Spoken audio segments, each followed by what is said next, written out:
नमस्कार विद्यार्थी मित्रांनो. जसे की तुम्हा सर्वांना माहित आहे, आपल्या 12वीच्या परीक्षा जवळ आलेल्या आहेत आणि त्याचसाठी मी हा व्हिडिओ घेऊन आलेलो आहे. यामध्ये मी तुम्हाला सांगणार आहे आपला जो 12वीचा सेक्रेटरियल प्रॅक्टिस नावाचा जो विषय आहे, म्हणजे चिटणीसाची कार्यपद्धती, या विषयाचा कशा प्रकारे तुमचा पेपर पॅटर्न राहणार आहे, कशा प्रकारे प्रश्नपत्रिका आराखडा राहणार आहे, त्या संदर्भात मी तुम्हाला या व्हिडिओमध्ये माहिती देणार आहे. हा जो व्हिडिओ आहे तो मराठी मीडियम त्याच सोबत इंग्लिश मीडियम या दोन्ही मीडियमच्या विद्यार्थ्यांसाठी महत्त्वाचा आहे. दोन्ही मीडियमचे विद्यार्थी हा व्हिडिओ बघू शकतात. तर या व्हिडिओमध्ये मी तुम्हाला सांगणार आहे आपल्या पेपर पॅटर्न कशा प्रकारे राहतो, कोणते कोणते क्वेश्चन विचारले जातात, कोणते कोणते प्रश्न विचारले जातात आणि ते किती मार्क्ससाठी राहतात.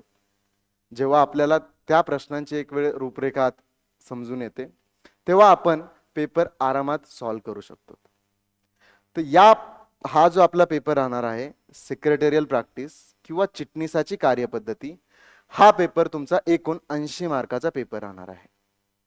हा जो पेपर आहे तो तुमचा एकूण 80 मार्काचा पेपर राहणार आहे. त्यामध्ये तुम्हाला कोणते कोणते प्रश्न विचारले जातात. सर्वात पहिला जो तुमचा प्रश्न येतो तो असतो ऑब्जेक्टिव्ह बेस्ड क्वेश्चन आपण बोलतो त्याला, किंवा 20 मार्काचे जे आपल्याला ऑब्जेक्टिव्ह येतात. टोटल पूर्ण आपल्याला 20 मार्काचे ऑब्जेक्टिव्ह इथे विचारले जातात. एक प्रश्न 5 मार्क्ससाठी असतो आणि यातील आपल्याला असे टोटल 4 प्रश्न विचारले जातात. 5-5 मार्क्सचे 4 प्रश्न विचारले जातात. कुठलाही ऑप्शन यामध्ये राहत नाही, कोणत्याही प्रकारचा ऑप्शन दिला जात नाही. तर यामध्ये इथे आपण एकूण बघू शकतात तुम्हाला जे सिरीज पर्यंत प्रश्न दिलेले आहेत. सर हे सर्व प्रश्न येतात का? नाही, यातील कोणतेही 4 प्रश्न तुम्हाला विचारले जाऊ शकतात. From the following any sub question, any 4 questions will be asked. कोणतेही 4 प्रश्न यापैकी तुम्हाला विचारले जाऊ शकतात. जसे की सर्वात पहिलं दिलेलं आहे select the correct option and rewrite the sentence, म्हणजेच रिकाम्या जागी योग्य पर्याय निवडून विधाने लिहा. आपण त्याला प्रेमाने MCQ क्वेश्चन पण बोलतो. ऑप्शन्स दिले जाणार, त्यातून आपल्याला ऑप्शन बरोबर लिहायचा आहे आणि ते जे सेंटेन्स आहे ते पण परत लिहायचं आहे. खूप वेळा मुलं काय करतात, तो जो प्रश्न आहे फक्त ते आन्सर लिहून येतात. ती चूक बिलकुल करायची नाही. इथं लिहिलेलं आहे विधान पुन्हा लिहा किंवा रिराईट द सेंटेन्स. तर जे तुमचं पूर्ण आन्सर आहे ते पूर्ण तुम्हाला प्रश्न आणि त्यामध्ये तुमचं जे आन्सर आहे ते लिहायचं आहे आणि जे तुमचं आन्सर आहे त्याला अंडरलाईन पण करायचे आहे. त्यानंतर तुम्हाला जोड्याला विचारलं जाऊ शकतं, मॅच द पेयर्स विचारलं जाऊ शकतं. Give one word or phrase or term, योग्य शब्द, समूह शब्द किंवा संज्ञा लिहा. ट्रू ऑर फॉल्स, बरोबर की चूक ते लिहा. फाइंड ऑड वन आउट, गटातनं बसणारा शब्द ओळखा. कंप्लीट द सेंटेन्स, विधाने पूर्ण करा. Select the correct option from the bracket, कंसातील अचूक पर्याय निवडा. आन्सर इन वन सेंटेन्स, एका वाक्यात उत्तरे लिहा. किंवा करेक्ट द अंडरलाइन वर्ड आणि रिराईट द फॉलोइंग सेंटेन्स, खालील वाक्यातील अधोरेखित शब्द दुरुस्त करून वाक्य पुन्हा लिहा. किंवा अरेंज इन प्रॉपर ऑर्डर, योग्य क्रम लावा. अशा प्रकारे यांपैकी तुम्हाला कोणतेही ते 4 प्रश्न विचारू शकतात. एक प्रश्न एका मार्कासाठी राहील, एक टोटल प्रश्न तुमचा 5 मार्कासाठी राहील. एका क्वेश्चन म्हणजे मॅच द पेअर्स मध्ये तुम्हाला 5 प्रश्न विचारले जातील. एका प्रश्नासाठी 1 मार्क्स राहील. असे 5 प्रश्नांसाठी 5 मार्क्स राहतील. कुठल्याही प्रकारचा ऑप्शन राहत नाही. हे जे ऑब्जेक्टिव्ह येणार आहेत हे तुम्हाला 20 मार्क्ससाठी येणार आहेत. हे तुम्हाला 20 मार्क्ससाठी सर्वात पहिला प्रश्न तुमच्या पेपरमध्ये हा क्वेश्चन राहणार आहे, हा प्रश्न राहणार आहे आणि हा राहणार आहे तुमच्यासाठी 20 मार्क्सचा. कुठल्याही प्रकारचा ऑप्शन यामध्ये राहत नाही. 20 मार्क्सचा क्वेश्चन आहे विदाउट ऑप्शन. ठीक आहे. त्यानंतर तुमचा सेकंड प्रश्न येतो, दुसरा प्रश्न येतो तो म्हणजे explain the following terms or concept, खालील संज्ञा किंवा संकल्पना स्पष्ट करा. हा जो प्रश्न राहतो यामध्ये तुम्हाला पूर्ण 6 प्रश्न विचारले जातात. पूर्ण 6 प्रश्न विचारले जातात. त्यापैकी तुम्हाला फक्त आणि फक्त 4 प्रश्न लिहायचे आहेत. 4 प्रश्नांची उत्तर तुम्हाला त्यापैकी लिहायचे आहेत. त्यामध्ये जर का बघायला गेलं तर एक प्रश्न हा जो आहे तो तुमचा 2 मार्क्ससाठी राहणार. 2 मार्क्ससाठी एक प्रश्न राहतो, ज्यामध्ये तुम्हाला 4 प्रश्नांची उत्तरे लिहायची आहेत 6 पैकी. म्हणजे जर का बघायला गेलात तुम्ही तर तुम्हाला 8 मार्क्ससाठी हा प्रश्न लिहायचा आहे विथ ऑप्शन. म्हणजे 6 प्रश्न येणार आहेत तर विथ ऑप्शन तुम्हाला हा 12 मार्क्ससाठी प्रश्न येतो. आपल्याला फक्त आणि फक्त 4 प्रश्नांची उत्तरं लिहायची आहेत. त्यानंतर तुमचा पुढे येतो question number 3. Study the following cases situation and express your opinion. Case study questions. Case study question. खालील घटना किंवा परिस्थितीचा अभ्यास करून आपले मत लिहा. तो हा जो केस स्टडी प्रश्न आहे, केस स्टडी क्वेश्चन आहे, यामध्ये तुम्हाला एक सिच्युएशन दिली जाणार, यामध्ये एक केस दिली जाणार आणि त्यावरती 3 प्रश्न विचारले जाणार. किंवा जशी तुम्हाला एक सिच्युएशन दिलेली आहे, एक केस दिलेली आहे, त्यावरती तुम्हाला 3 प्रश्न विचारले जाणार आणि त्या 3 प्रश्नांची एक लाईन मध्ये तुम्हाला आन्सर्स द्यायचे असतात. यस, नो आणि एक लाईन मध्ये आन्सर, अशा प्रकारे तुम्हाला यांचे आन्सर द्यायचे असतात. हे तुम्हाला टोटल 3 प्रश्न विचारले जाणार, त्यापैकी तुम्हाला 2 प्रश्न लिहायचे आहेत. एक प्रश्न हा जो राहणार आहे हा तुमच्यासाठी 3 मार्क्ससाठी राहणार आहे. एक प्रश्न 3 मार्क्ससाठी, 2 प्रश्नांची तुम्हाला उत्तरं लिहायची आहेत, म्हणजे 6 मार्क्ससाठी हा तुम्हाला प्रश्न विचारला जाणार आहे. 6 मार्क्ससाठी 2 प्रश्न विचारले जाणार आहेत. त्यानंतर पुढचा प्रश्न येतो तुमचा. पुढचा जो प्रश्न राहणार आहे तुमचा तो राहणार आहे डिस्टिंग्विश बिटवीनचा. डिस्टिंग्विश बिटवीन म्हणजे फरक स्पष्ट करा. हा जो प्रश्न राहणार आहे पूर्ण तुम्हाला 4 प्रश्न विचारले जातील यामध्ये. त्यापैकी तुम्हाला कोणतेही 3 प्रश्न लिहायचे आहेत. पूर्ण तुम्हाला 4 डिफरन्स बिटवीन राहतील, डिस्टिंग्विश बिटवीन राहतील, त्यापैकी तुम्हाला कोणतेही 3 प्रश्न सॉल्व्ह करायचे आहेत. एक प्रश्न जो राहणार आहे तो 4 मार्क्ससाठी राहणार आहे. एक प्रश्न हा तुमच्या पेपरमध्ये, एक्झाममध्ये 4 मार्क्ससाठी येणार आहे. असे तुम्हाला 3 सॉल्व्ह करायचे आहेत, म्हणजे 12 मार्क्ससाठी हा प्रश्न तुम्हाला विचारला जाणार. विथ ऑप्शन बघायला गेला 4 प्रश्न राहतील तर 16 मार्क्ससाठी राहतील ते तुम्हाला. त्यानंतर पुढील प्रश्न आहे तुमचा प्रश्न क्रमांक 5, question number 5. Answer in brief. Answer in brief. खालील प्रश्नांची थोडक्यात उत्तरे लिहा. खालील प्रश्नांची थोडक्यात उत्तरे लिहा. याच्यामध्ये पण तुम्हाला 2 प्रश्नांची उत्तरे लिहायची आहेत. 3 प्रश्न पूर्ण विचारले जाणार. पूर्ण तुम्हाला 3 प्रश्न विचारले जाणार, त्यापैकी तुम्हाला किती प्रश्नांची उत्तरं लिहायची आहेत? 2 प्रश्नांची उत्तरं लिहायची आहेत. म्हणजे हा प्रश्न तुम्हाला 8 मार्क्ससाठी विचारला जाणार आहे. 8 मार्क्स तुम्हाला 2 प्रश्नांची उत्तर, म्हणजे एक प्रश्न हा तुम्हाला 4 मार्क्ससाठी राहणार आहे. एक प्रश्न 4 मार्क्ससाठी राहणार आहे. विथ ऑप्शन पाहायला गेलात तर 12 मार्क्ससाठी हा प्रश्न येणार आहे. पुढील बघायला गेलात, पुढे जर का आपण बघायला गेलो तर हा प्रश्न आहे justify the following statements. Justify the following statements. खालील विधाने सकारण स्पष्ट करा. खूप वेळा मुलांची या प्रश्नामध्ये गडबड होऊन जाते. खूप वेळा तर मी पेपरमध्ये पाहिलं आहे, मुले असं डायरेक्ट लिहितात किंवा हे जे विधान दिलेलं आहे ते बरोबर आहे, दिस स्टेटमेंट इज ट्रू. सर्व विधाने इथे बरोबर दिलेले राहणार.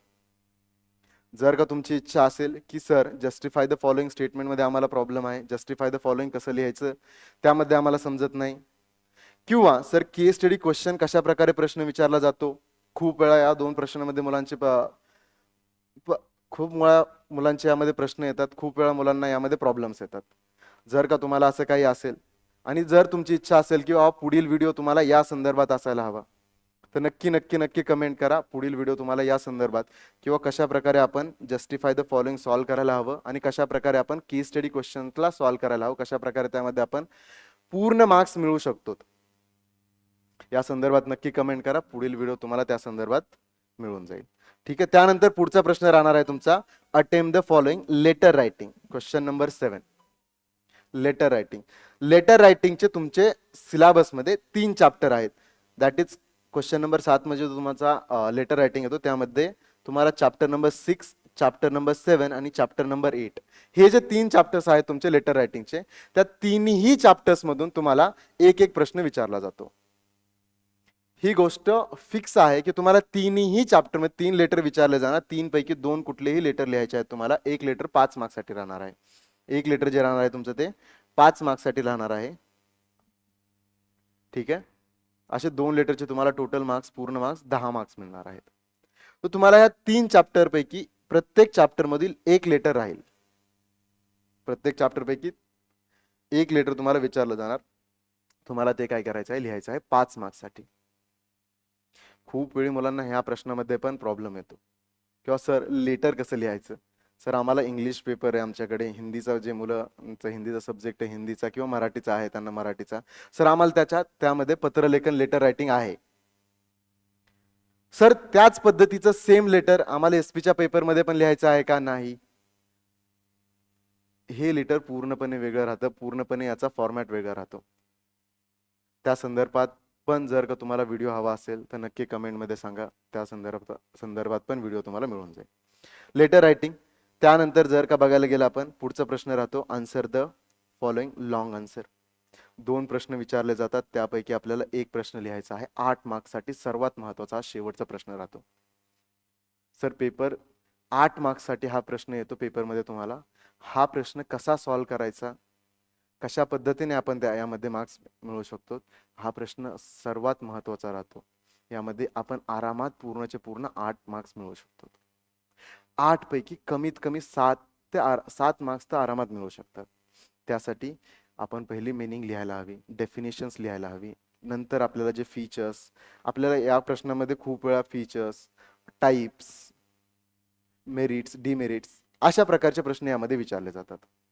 तर आपण त्यानंतर पहिली meaning, definition, types, merits, demerits 8 पैकी 8 प्रश्न 8 मार्क्ससाठी आलेला आहे. तर कमीत कमी 8 ते 9 पॉईंट जर का तुम्ही यामध्ये लिहून आलात तर आरामात तुम्हाला पूर्णचे पूर्ण मार्क्स मिळून जातात. तर अशा प्रकारे, आणि जस्टिफाय द फॉलोइंग बघितलं गेलं तर 4 तुम्हाला प्रश्न विचारले जातात, 2 तुम्हाला त्यात सॉल्व्ह करायचे असतात. हा प्रश्न तुमचा 4 मार्क्ससाठी विचारला जातो. आणि हा जो प्रश्न आहे, एक प्रश्न तुम्हाला 8 मार्क्ससाठी विचारला जातो. तर 8 मार्क्सचा तुम्हाला एक प्रश्न लिहायचा आहे. अशा प्रकारे तुमचा हा पूर्ण पेपर पॅटर्न राहणार आहे. 80 मार्काचा पेपर तुम्हाला दिला जाणार आहे. जर का विथ ऑप्शन पाहायला गेलं तर विथ ऑप्शन तुमचा पेपर 116 मार्क्सचा तुमचा पेपर राहणार आहे. महत्वाच्या नोट्स, या ज्या नोट्स आहेत ह्या बोर्डाने सेट केलेल्या नोट्स आहेत. इम्पॉर्टंट पॉइंट्स, सर्वात पहिलं जे की आपण बघितलं लेटरसाठी ह्या 3 टॉपिक मधीलच, तिन्ही टॉपिक मधून एक एक लेटर येणार. दुसरं, unit wise weightage should be strictly followed. घटक निहाय गुण विभागण्याचे अनुसरण करणे आवश्यक आहे. म्हणजे बोर्डाने सेट केलेला आहे किंवा कोणत्या युनिटसाठी कोणत्या टॉपिकसाठी किती मार्क्स आहेत, त्याचनुसार बोर्ड जे आहे तुमचा पेपर पॅटर्न बनू शकते. तर पेपर पॅटर्न संबंधात पण, पेपर युनिट वाईज वेटेज संदर्भात पण व्हिडिओ तुम्हाला लवकरात लवकर पाहायला भेटेल आकाश अगरवाल क्लासेसच्या चॅनलवरती. त्यासाठी तुम्हाला काय करायचं आहे, त्यासाठी तुम्हाला सर्वात सोपी गोष्ट करायची आहे, आकाश अगरवाल क्लासेसच्या चॅनलला सबस्क्राईब करायचं आहे. चॅनलच्या बेल आयकनला क्लिक करायचं आहे, म्हणजे जसं तुमचा पुढचा व्हिडिओ येईल तुम्हाला सर्वात पहिला तो व्हिडिओ मिळेल. आणि जे तुमचे पण कोणी फ्रेंड्स आहेत, मित्रमैत्रिणी आहेत, त्यांना हा व्हिडिओ नक्की नक्की नक्की शेअर करायचा आहे, ज्यामुळे त्यांना पण फायदा होईल. आपला कसा पेपर पॅटर्न राहणार आहे, काय आपल्याला प्रश्न विचारले जाणार आहेत, कशा प्रकारे प्रश्न विचारले जाणार आहेत, नक्की त्यांना तुम्ही शेअर करा, त्याने तुमचा पण फायदा होईल. त्याच सोबत ही जी पीडीएफ आहे, ही पीडीएफ मिळवण्यासाठी या पीडीएफचे या व्हिडिओच्या डिस्क्रिप्शन मध्ये तुम्हाला लिंक मिळून जाईल. डिस्क्रिप्शन मध्ये लिंक मिळून जाईल, त्यामध्ये तुम्हाला लिंक, आपल्या टेलिग्राम चॅनलची लिंक राहील. टेलिग्राम चॅनलवरती ही पीडीएफ अवेलेबल राहील, त्याच्या लिंकवरती तुम्ही क्लिक करून ही पीडीएफ अवेलेबल करू शकतात. त्याच सोबत आकाश अगरवाल क्लासेसचा जो चॅनल आहे, ऍप्लिकेशन आहे आपली आकाश अगरवाल क्लासेसची, त्या ऍप्लिकेशनची पण लिंक मी तुम्हाला या जो व्हिडिओ आहे याच्या डिस्क्रिप्शन मध्ये अवेलेबल करून देईन. त्या लिंकवरती तुम्ही क्लिक करून आकाश अगरवाल क्लासेसचे ऍप्लिकेशन नक्की इन्स्टॉल करा. त्या ऍप्लिकेशनवरती फ्री रिसोर्सेस मध्ये, जेव्हा तुम्ही त्या ऍप्लिकेशन मध्ये जाता त्यामध्ये तुम्हाला फ्री रिसोर्सेस नावाची एक गोष्ट मिळेल. त्या फ्री रिसोर्सेस मध्ये तुम्हाला ही पीडीएफ अवेलेबल राहील. तर नक्की तुम्हाला ही पीडीएफ मिळवण्यासाठी तुम्ही आकाश अगरवाल क्लासेसच्या चॅनल वरती जाऊ शकतात, किंवा तुम्ही टेलिग्राम चॅनल वरतून पण ही पीडीएफ डाउनलोड करू शकतात. त्याच सोबत आणखीन असे नवीन नवीन व्हिडिओ बाकी विषयांबद्दल पण, सेक्रेटरियल प्रॅक्टिस, त्याचसोबत तुमचं इकॉनॉमिक्स किंवा अर्थशास्त्र, ओसीएम आणि अकाउंट्स या सब्जेक्ट संदर्भात पण जर का तुम्हाला व्हिडिओ पाहायचे असतील, किंवा यांच्या संदर्भात पण अपडेट नवीन नवीन मिळवण्यासाठी एक व्हॉट्सअप ग्रुप आपला आहे, व्हॉट्सअप कम्युनिटी आहे 12वीच्या विद्यार्थ्यांसाठी.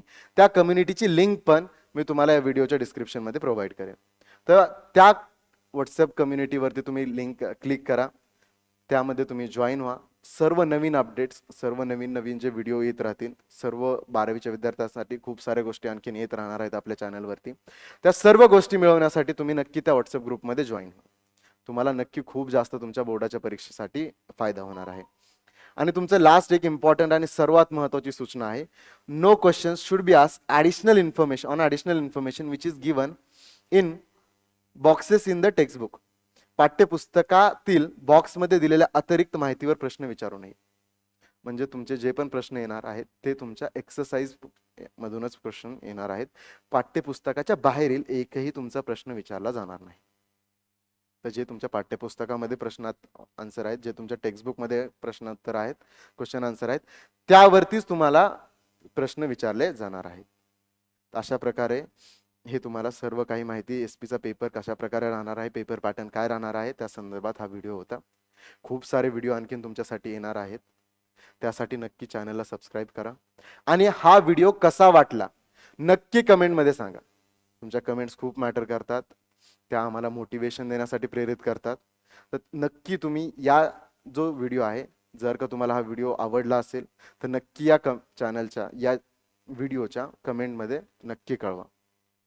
आणि आणखीन तुम्हाला कोणते व्हिडिओ हवे आहेत, आणखीन तुम्हाला कोणती माहिती हवी आहे ती पण नक्की सांगा. ती पण माहिती तुम्हाला प्रोव्हाइड करण्याचा पूर्णपणे प्रयत्न केला जाईल. तर आजच्यासाठी एवढंच. Bye bye everyone. Thank you so much.